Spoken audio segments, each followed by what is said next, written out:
Laboratory test of cement क्या होते हैं, जो हम लैब में देखते हैं या जानते हैं, जो टेस्ट हमारे लैब में होते हैं वो कहलाते हैं हमारे laboratory test. To test cement in the laboratory, each sample of testing should be mixture of the equal proportion of the cement selected from at least 12 different bag. The weight of the final sample should be not less than 5 kg. हम क्या करेंगे, कम से कम 12 अलग अलग bag लेंगे और उसका वज़न कम से कम 5 किलो से कम नहीं होना चाहिए. ठीक है, और एक ही क्वांटिटी में सीमेंट लेंगे. ये सिर्फ इसलिए बोला जा रहा है कि हम क्या चाहते हैं कि हमारा हर बैग में सीमेंट एक जैसा हो, यूनिफॉर्म हो. ठीक है, ये इतना बड़ा मुद्दा नहीं है. ठीक है, मेनली वो बोलता है कि हम अलग अलग बैग इसलिए लें ताकि हमको समझ में आया है फलाने फलाने बैग का कैसा कैसा रिजल्ट आया है. ठीक है, सैंपल के हिसाब में हम उसको लेते हैं. ठीक है, अब बात करते हैं हमारा chemical composition of test. The variation, chemical composition मतलब हमारे सीमेंट के अंदर जो केमिकल है उसके कंपोजिशन भी प्रॉपर होने चाहिए, एक अमाउंट में सबका मिला होना चाहिए. क्या क्या हमारे रॉ मटेरियल थे और फिर क्या क्या उसमें चेंजेस होकर के हमको केमिकल कंपोजिशन मिल रहा है. ठीक है, तो BIS, bureau of Indian standard, ठीक है, ये 269 1975 कोड बनाए, जिसमें क्या बोलते हैं, जिसके आधार पे हमारे केमिकल कंपोजिशन टेस्ट हम लगाते हैं. ठीक है, कोई स्टैंडर्ड रहता है, वो बोलता है कि इतना इतना ऐसा ऐसा होना चाहिए. आप कंपनी खोल के बैठ जाओगे तो आपको सर्टिफिकेट कौन देगा, जो उसका करता धरता होगा, जिसने बताया होगा कि ऐसा ऐसा बनना चाहिए. ठीक है, अगर आप वैसा वैसा बनाते होगे और आप उसके सर्टिफिकेशन के लायक बन जाओगे तो आपको क्या मिल जाएगा, लाइसेंस मिल जाएगा. ठीक है, आपकी कंपनी को. तो जब BIS बोलता है, क्या बोलता है, the various test of cement carried out determine the chemical composition of cement. हमको जानना है कि उसके अंदर कौन कौन से केमिकल्स मिले हुए हैं. ठीक है, following are the chemical required ordinary cement as per BIS बोलता है कि इतने केमिकल हमारे लिए क्या क्या हमारी सीमेंट में रिक्वायर्ड है. Ratio of percentage of alumina to the iron to that of iron oxide. The ratio should not be less than the 0.66. क्या बोलते हैं, जो हमारा एल्यूमिना का जो रेशियो है हमारे आयरन ऑक्साइड में, वो किससे कम नहीं होना चाहिए, 0.66 से कम नहीं होना चाहिए. मतलब एल्यूमिना और आयरन का जो अनुपात है उन दोनों में 0.66 का वो होना चाहिए. ठीक है, मतलब 1/3 और एक ऐसा कुछ उसका डिफरेंस पड़ेगा, एक इतना तो दूसरा इतना. ठीक है, ratio of lime to those of alumina oxide and silica. These ratio known as the lime saturation factor, LSF, and it is used not to be less than 0.66 and it is not greater than 1.02. बीच में लाई करना चाहिए, किस range के बीच में होना चाहिए हमारा, 0.66 से हमारा 1.02, इससे ज़्यादा हमारा एक्सीड नहीं होना चाहिए. ये हम नीचे दिए गए फॉर्मूले से ज्ञात कर लेंगे. ठीक है, ये फॉर्मूला रट लेना. Ignition loss, this should be greater than 4%. ठीक है, इग्निशन लॉस क्या होता है कि जब गर्म करते वक्त या जलाते वक्त जो हमारा नुकसान होता है, जो लॉस होता है मटेरियल में, जो घटती होती है, वो कितना होता है, 4% के करीब. टोटल सल्फेट कंटेंट कितना होना चाहिए, it should not be greater than, sulphate content हमारा कम होना चाहिए, तो ये 2.75% से ज़्यादा नहीं होना चाहिए. ठीक है, ये तो रहे हमारे केमिकल कंपोजिशन. ये बात करते हैं कि ये हमारे Indian standard, bureau of Indian standard बोलता है कि हमारे कंपोनेंट इस रेंज के बीच में होने चाहिए. ठीक है, ये तो बात कर रहे थे हम कंपोजिशन की. ठीक है, ये मेनली इतना ज़्यादा अभी काम में नहीं आता है, तो इसको अपने पेपर में भी ये नहीं आता है. ठीक है, मेनली हमारा कंसिस्टेंसी, इनिशियल और फाइनल, हम उन्हीं टेस्ट को हमारी फील्ड पे करते हैं. और एक ये है हमारा फाइनेस टेस्ट. फाइनेस टेस्ट भी हम कर सकते हैं.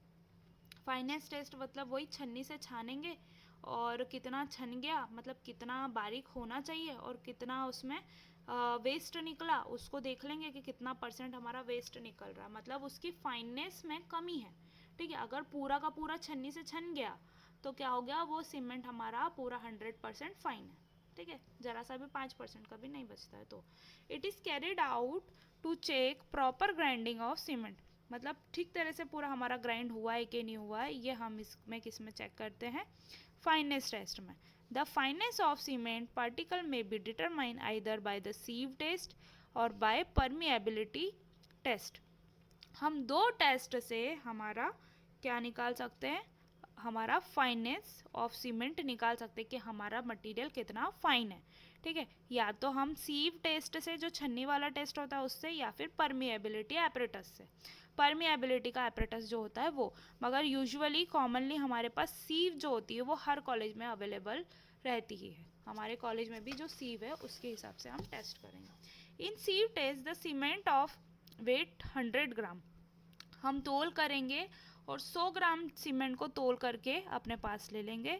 Is taken and continuously passed from 15 minutes through the standard BIS sieve number 9। 9वें नंबर की जो सीव होती है, ठीक है, 9 नंबर की जो सीव होती है उसको, उसके अंदर मतलब जो छन्नी होती है उसके अंदर हमने क्या करा, 100 ग्राम सीमेंट डाला और उसको क्या किया, 15 मिनट तक हमने उसको छाना, मतलब उसको वाइब्रेशंस दिए, या जो भी आप मशीन पर रख दो तो वो अपने आप छन जाता है। उसके नीचे एक जार लगा रहता है, ठीक है, जो कंटेनर रहता है, मतलब छना हुआ मटेरियल उसके अंदर गिरेगा, ठीक है। The residue is then weight and the weight should be not more than 10% to the original weight. मतलब क्या बोल रहे हैं, जो बच रहा है हमारे पास ऊपर छलनी के ऊपर, सीमेंट तो हमारा पास हो गया जो हमको चाहिए, 100% पास हो गया, मतलब हमारा पूरा फाइन सीमेंट है, मगर कुछ ना कुछ उसमें लम्स रहते हैं, कुछ गटले होते हैं, कुछ ऐसा रह जाता है, तो वो हमारे ऊपर रह जाते हैं। तो वो किससे ज़्यादा एक्सीड नहीं होने चाहिए, 10% से ज़्यादा एक्सीड नहीं होनी चाहिए। अगर हमारा 100 ग्राम सीमेंट है तो उसमें 10 ग्राम से ज़्यादा हमारा रेसिड्यू नहीं बचना चाहिए, मतलब छन्नी के ऊपर कचरा या वेस्ट नहीं बचना चाहिए, पूरा फाइन होना चाहिए, मतलब बड़े पार्टिकल भी नहीं बचना चाहिए, 10% ऑफ ओरिजिनल वेट, ठीक है। एक टेस्ट है हमारा परमिएबिलिटी के ऊपर ही, हम इसको वापस से करते हैं, परमिएबिलिटी एपरेटस जो होता है उससे भी हम इसको कर सकते हैं, मगर हम इसको किससे ही करेंगे, हम सीव एनालिसिस से ही करेंगे।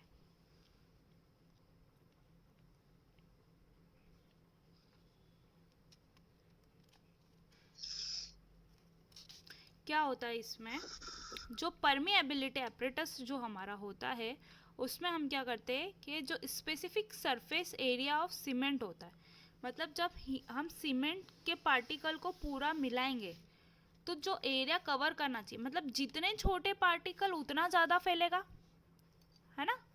बड़ा पार्टिकल होगा, जैसे ये बड़ा पार्टिकल है मगर भारी है, ये 100 ग्राम से तो ज़्यादा ही होगा, ये मैंने यहाँ रख दिया तो ये यहीं का यहीं रह जाएगा, क्या मैं इसको फैला पाऊंगी, नहीं फैला पाऊंगी। मगर अगर हमारा सीमेंट पूरा पाउडर है, अगर मैंने उसको रखा तो वो क्या पूरे सरफेस पे फैल जाएगा, मान रहे हो ना, पाउडर की बात कर रहे हैं, अगर मैं थोड़ा सा पाउडर रखूँ तो वो अपनी जगह रखा जाएगा, मगर अगर उसको पूरा प्लेन करूँ तो बहुत सारा सरफेस वो क्या करेगा, कवर्ड कर लेगा, ठीक है। ऐसे ही जितना बारीक पार्टिकल उतना ज़्यादा फैलेगा, है ना।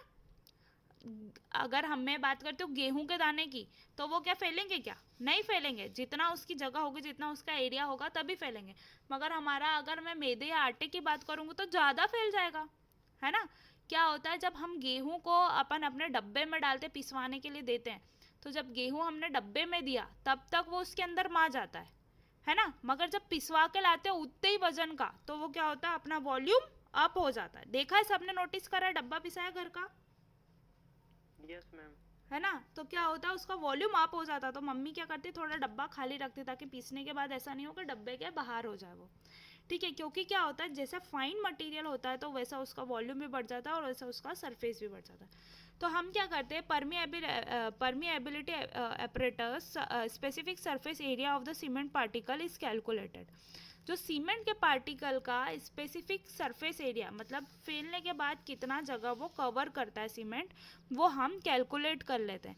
This test is better than the sieve test. ये बोलते हैं कि सीव टेस्ट जो करते हैं उससे ये अच्छा होता है।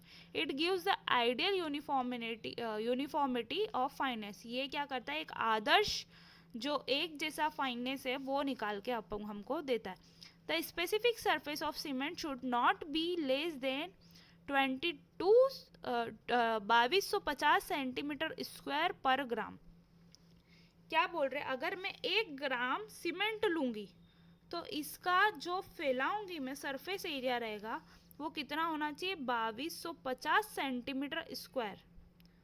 ठीक है, इसका सरफेस एरिया होना चाहिए 1 ग्राम सीमेंट का, मतलब इतना बारीक होना चाहिए। आई बात समझ में?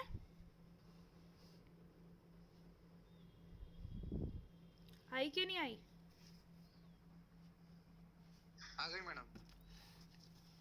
अब अगला है हमारा कौन सा, compressive strength test. Compressive strength test क्या होता है? कॉम्प्रेसिव स्ट्रेंथ टेस्ट मैं आपको ब्रिक में भी बताई थी, ठीक है, कॉम्प्रेसिव लोड के बारे में भी बताई थी।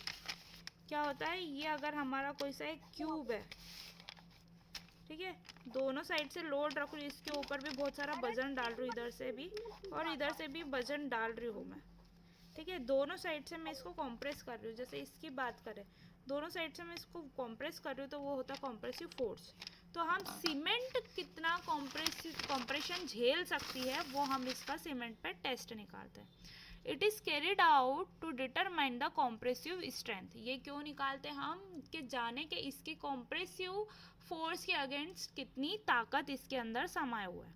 ठीक है, it is carried out by making the mortar cement and sand in the ratio of 1:3।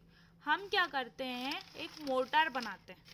मैंने जब आपको कंक्रीट बताया था तब मैंने बताया था कि हम मोर्टार भी बनाते हैं, और मोर्टार हम कहाँ यूज़ करते हैं, हमारे ब्रिक बॉन्डिंग में, ब्रिक की दीवारें बनाने में।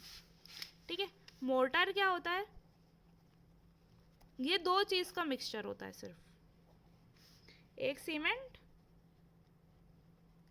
और एक दूसरा हमारा सैंड। ठीक है, तो हम मोर्टार जो बनाएंगे 1:3 का बनाएंगे, मतलब 1 कटोरी में सीमेंट डालूंगी तो 3 कटोरी सैंड डालूंगी। ठीक है, समझ में आया? It is carried out by making the mortar cement and sand in the ratio of 1:3। The amount of water is added The amount of water to be added is calculated using by the formula। ठीक है, उसमें पानी कितना डालेंगे तो हम ये कैसे निकालेंगे, P equals to 0.25 PN plus 3.5, इतना हम इसमें पानी डालेंगे। यहाँ पे PN क्या है, हमारी नॉर्मल कंसिस्टेंसी। ये हम कैसे निकालते हैं, हमारे विकेट एपरेटस वाले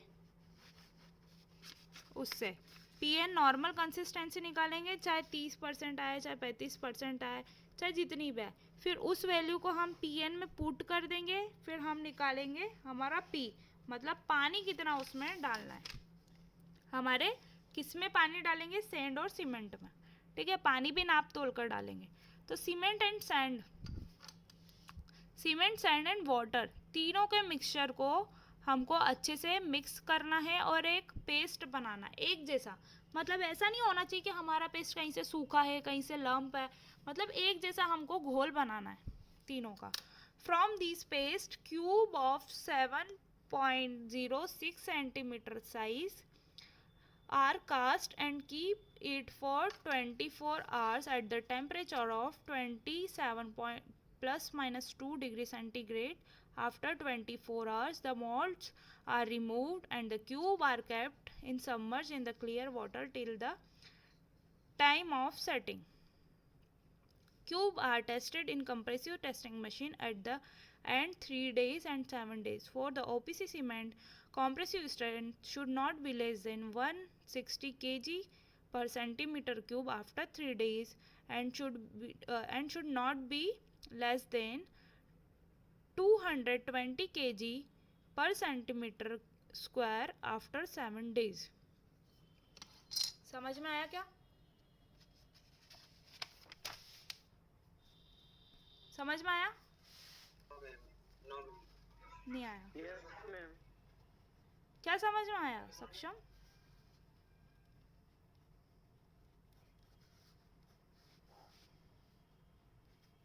उसके कंप्रेसिव स्ट्रेंथ के बारे में। किसकी कंप्रेसिव स्ट्रेंथ? सीमेंट के क्यूब की। हाँ, ओबीसी सीमेंट के क्यूब की।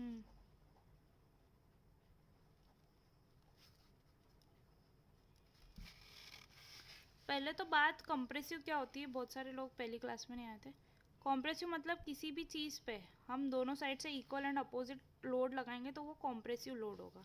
ठीक है, कितनी ताकत है ऐसा लोड झेलने की हमारी सीमेंट अगर हम यूज़ कर रहे हैं तो हम क्या करेंगे, पहली स्टेप में हम मोर्टार बनाएंगे।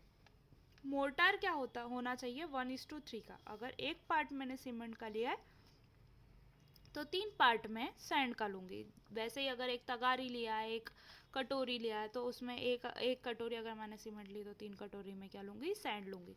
फिर इसके बाद पानी कितना मिलाया जाए। ठीक है, पानी कितना मिलाया जाए ये कैसे पता पड़ेगा, जब हम सीमेंट का कंसिस्टेंसी टेस्ट करेंगे तब हमारे पास निकल के आएगी उसकी कंसिस्टेंसी, जिसको हम बोलेंगे PN। ठीक है, अब हमको पानी कितना मिलाना है वो इस फॉर्मूले से हम निकालेंगे। 0.25 PN प्लस 3.5। हमको कोई सी भी सीमेंट हम यूज़ करेंगे उसकी कंसिस्टेंसी पता होगी या गिवन रहेगी, या जो भी हम OPC सीमेंट यूज़ करते तो उसकी कंसिस्टेंसी भी हमको पता होगी।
आ रही है सबको आवाज़?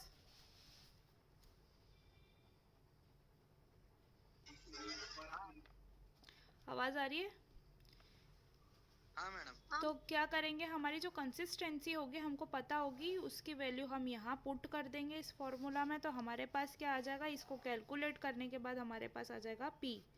जो भी आएगा P क्या है हमारा, जो हम पानी मिला रहे हैं, किस में मिलाएंगे ये पानी, हमारे दोनों के पेस्ट में।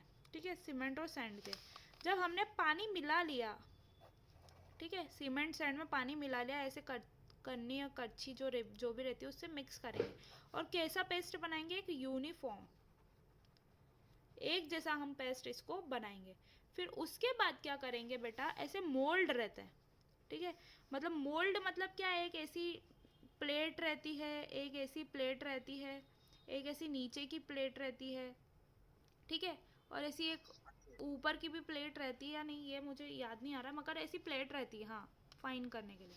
तो हम क्या करते हैं, पहले तो ये प्लेट सारी क्या फोल्डिंग रहती है, फोल्डिंग रहती है मतलब सब अलग अलग हो जाती है। मतलब ये क्या एक डब्बा जैसा रहता है, चौकोर डब्बा, क्यूब रहता है ना घन, है ना, तो वैसा रहता है। तो ये प्लेट में क्या बोल्ट और जॉइंटिंग रहते हैं, तो हम इसको खोल करके अलग भी कर सकते हैं और वापस से खोल करके एक डब्बा भी बना सकते हैं। तो हम क्या करेंगे, जब ये खुली हुई रहेगी तो हम इसमें ऑयलिंग करेंगे, पहले से ऑयलिंग करेंगे ताकि हम जब उसका क्यूब बाहर निकाले, जब अगर वो जब पूरा जम जाए, जैसे चक्की में पहले ऑयलिंग करते ताकि हमारी चक्की जम करके निकल जाए, चिपक नहीं जाए सरफेस में, है ना। तो हम इसमें क्या करेंगे, ऑयलिंग करेंगे, पहले से ऑयल इसमें लगा देंगे।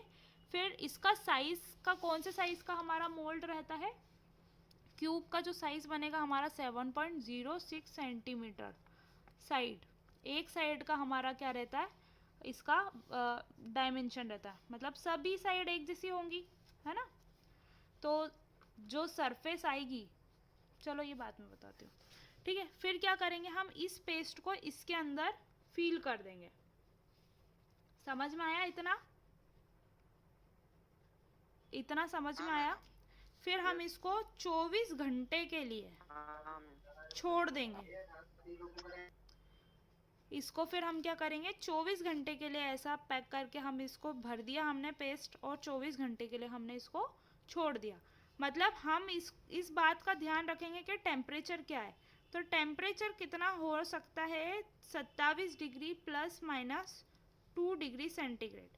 मतलब अभी अगर 26 चल रहा है तो 27 में से 1 डिग्री माइनस है, तभी तो अभी 26 चल रहा है ना। तो क्या बोल रहा है, इतना हो सकता है, प्लस माइनस मतलब 27 से 2 ज़्यादा भी हो सकते हैं, 2 ज़्यादा या 1 ज़्यादा, कितने भी, मगर 2 तक। 27 से 29 से ज़्यादा नहीं रखेंगे हम, है ना। हम चाहेंगे कि हम कैसे टेम्परेचर में रखें जहाँ एक रूम टेम्परेचर 27 से 2 कम और 27 से 2 ज़्यादा तक रहे, ठीक है। ऐसे छोड़ देंगे। हमारा यूजुअली टेम्परेचर जो रहता है एटमॉस्फेयर का, ऐसा ही रहता है, ठीक है। हम कोई धूप में तो रखेंगे नहीं कि 30, 33 या 40 डिग्री तक पहुंच जाए। हम कोई भी हमारी लेबोरेटरी में रखेंगे जहाँ पे टेम्परेचर ये कंट्रोल्ड रहेगा, ठीक है। फिर उसके बाद 24 घंटे के बाद हम क्या करेंगे, इसकी सारी साइड को रिमूव कर देंगे, जो नट बोल्ट रहता है उसको खोल देंगे। समझ में आई बात। फिर हमको जो मिलेगा एक क्यूब जैसा मिलेगा, डब्बा जैसा, जैसे पासा फेंकते हैं हम, शतरंज के वो खेलते हैं अपना, सांप सीढ़ी या कुछ, तो लूडो खेलते तो पासा फेंकते, तो पासे का क्या रहता है, क्यूब रहता है, सारी साइड एक जैसी रहती है। ऐसा हमको कहता है 7x7 का हमको क्या मिल जाएगा, क्यूब मिल जाएगा। फिर इस क्यूब को हम 3 से 7 दिन तक, मतलब हमने 2-3 क्यूब बनाए, ठीक है, एक ऐसा बना लिया, एक और बना लिया। तो इस पर हमने क्या कर दिया है कि थोड़ा सा जब ये हार्ड होता है, या फिर इससे चौक से या कलर से इस पर 1 नंबर डाल दिया, और दूसरा जो क्यूब बना है उस पर 2 नंबर डाल दिया। आई बात समझ में। फिर क्या करा हमने, एक पानी की टंकी या पानी के टब में इस दोनों क्यूब को डाल दिया, ठीक है। पानी में हम क्यूब को क्यों डाल रहे हैं, ताकि हम क्या कर रहे हैं, तरी कर रहे हैं, ठीक है। उसमें स्ट्रेंथ आ जाए ना, थोड़ा स्ट्रेंथ आने तक का भी तो टाइम देना चाहिए ना।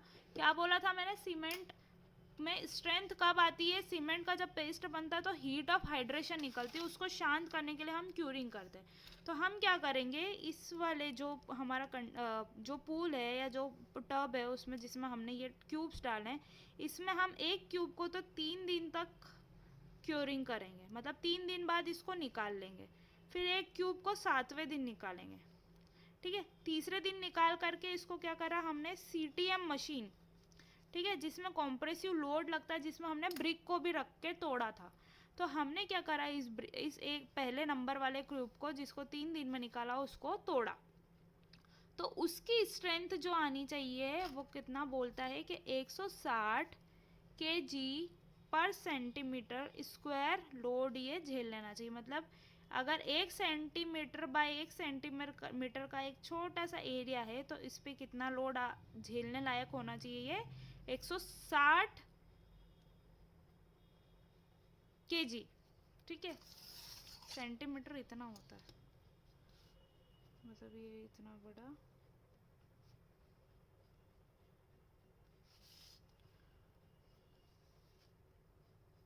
और इतना, मतलब अब अगर हमारा 7 सेंटीमीटर का क्यूब है तो हमारा 1 सेंटीमीटर पर लोड कितना झेलने लायक होना चाहिए, 160 kg का, ठीक है। अब बात करते ये तो तीसरे दिन वाला क्यूब था। अब 7वें दिन वाला क्यूब में थोड़ा टाइम हम पहले 3 दिन में निकाला, फिर 7वें दिन में निकाला, ज़्यादा दिन में निकाला। तो ये कितना पावरफुल होना चाहिए कि इसको यही लोड उसी सेंटीमीटर में, मतलब 220 kg का लोड ये झेल ले 1 सेंटीमीटर स्क्वायर एरिया पर। आई बात समझ में।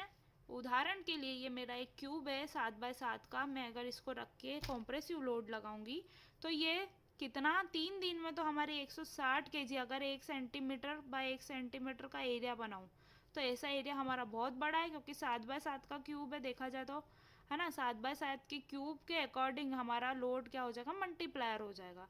ये 1 सेंटीमीटर का होता है तो इसमें 7 का गुणा कर दो। तो इतने लोड पे ये टूटता है तो हम मानेंगे कि 3 दिन पे ये अच्छा ठीक तरीके से टूट रहा है। इससे कम नहीं टूटना चाहिए, ठीक है। इससे ज़्यादा पे टूट सकता है, इससे कम पे नहीं टूटना चाहिए। नहीं तो क्या होगी, वो सीमेंट जो हम यूज़ कर रहे हैं वो कौन सी होगी, कंप्रेसिव में वीक होगी। आई बात समझ में। और वहीं हम बात करते हैं कि 7वें दिन तक हमने उसको तरी दी है, क्यूरिंग करी है, तो वो कैसे टूटना चाहिए, कितनी स्ट्रेंथ को लेके बैठना चाहिए, इतने पे ये 160 3 दिन वाला और 7 दिन वाला 220। आई बात समझ में।